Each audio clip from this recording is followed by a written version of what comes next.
Hello and welcome back to An Old Man Watches, where today I will be talking about the low-budget British science fiction horror film Monsters from 2010. Now, the premise of the film is that after a NASA space probe crash lands in Mexico, extraterrestrial life forms spread throughout the Mexico-United States border region. This leads to the quarantine of the area as a no-go infected zone. US and Mexican troops battle to contain the creatures, and a huge wall stretching along the border ostensibly keeps the US protected. A wall to Mexico. That's a plot point that's aged poorly.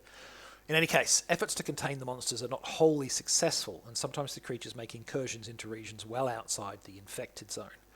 One such incursion initiates the film's story arc. Among the injured is Samantha, the daughter of a media baron. Andrew, a photojournalist working for Samantha's father, is in the area on an assignment.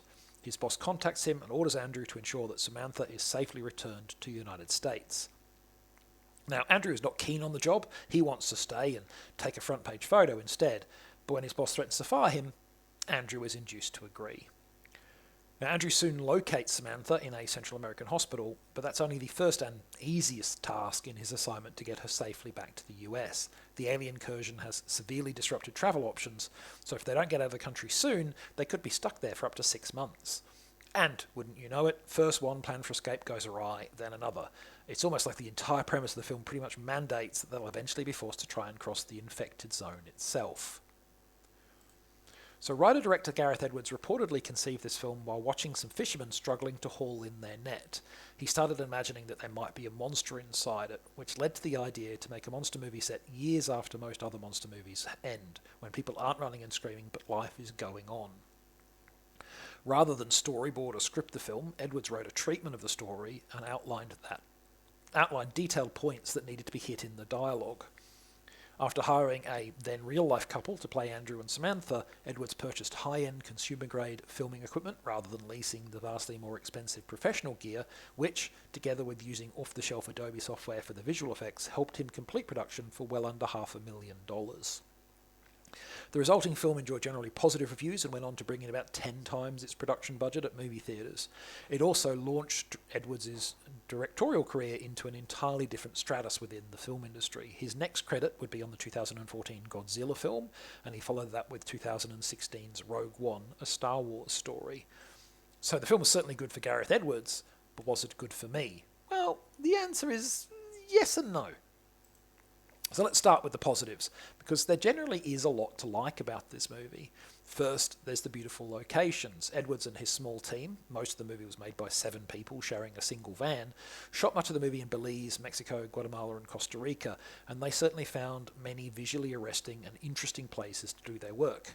It's been quite a while since I so enjoyed a film purely for the gorgeous and evocative locations in which it was made.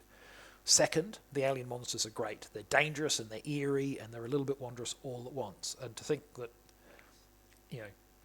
this was done on like off-the-shelf Adobe software is really impressive. Third, the central 2 actors, who are most of the movie, they do a good job. Good casting call.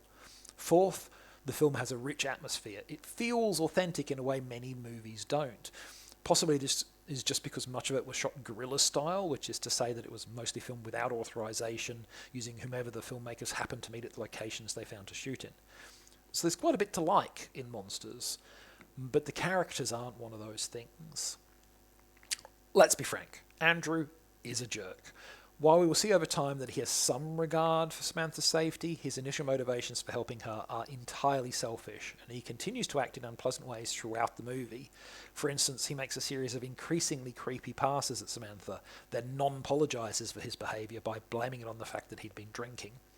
That is some serious toxic misogyny energy going on there. Samantha, for her part, spends much of the early part of the film being very listless and passive, which made it hard for me to warm to her. Both characters do slowly get less grating over the course of the film, and if I were to make a narrative and thematic stretch, I guess I could see a potential argument that the movie wants us to see them as just as much monsters as the alien creatures they're fleeing, at least at the start of the movie, and then in the course of trying to survive these incomprehensible impersonal menaces, Andrew and Samantha actually become more and more human and humane. But if that was genuinely an intended theme, I'm not sure that it's executed all that effectively. You can stretch to find it, but you do have to stretch. And on that subject, we come to another problem, which is the role of Samantha's father in the story, or rather, his lack of one. We're told he's Andrew's employer, so he's obviously got some kind of money and clout, yet his entire plan for rescuing his daughter seems to be ask one random photojournalist to deal with it. There's no sign he attempts to use any of the media company's contacts or resources to help. Heck, not only does he not do that, he doesn't seem to make any real effort to find out how Andrew is getting on. Andrew's plan is for the two of them to travel by train to the coast, where he will put Samantha on a ferry to the US. Why, given that Samantha has a wealthy father who's presumably actively interested in getting her home, is the plan not to put her on a plane? Where is the US consulate, and why can't these two guys go there for help? The script ignores these options, never mentioning why it was the ferry or nothing, or why, when Andrew's plan starts to unravel, they don't get on the phone to Samantha's father and ask for help. So, and you can explain that to yourself, but the movie's not going to do it for you. So, there are some pretty significant plot issues at work in the film, which is a shame because, as I said, there's quite a bit to like here. Ultimately, I'd kind of give Monsters a qualified recommendation. It has some flaws which were disappointing, but part of what makes them disappointing is how many other things it gets right. And if you just want to see a cool monster movie, it's a good one. Check it out. Next time, The Eagle Has Landed, the 1976 adaptation of Jack Higgins' novel of the same name. But that is next time. Until then, thanks for watching. I hope you've enjoyed it, and if you've seen Monsters, let me know what you thought of it.